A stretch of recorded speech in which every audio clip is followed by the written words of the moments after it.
Assalamualaikum, balik lagi di channel Ngovlog cuy. Kali ini kita bakal ngetes stabilizer apa ya? Penstabil kamera gitu dari aplikasi CapCut. Nah, ini hasilnya cuy. Gimana hasilnya kita lihat langsung nih cuy. Masih agak goyang-goyang dikit. Ini cuman pakai HP nih cuy. Kamera HP murah ini. Cuman 300.000 HP-nya.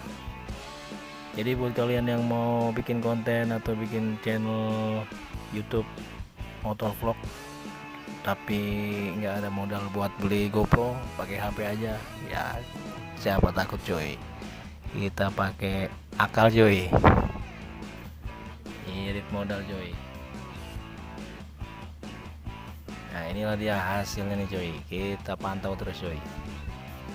Ya pasti ada minusnya lah, namanya juga minim budget cuy, tapi ya lumayan ya kan.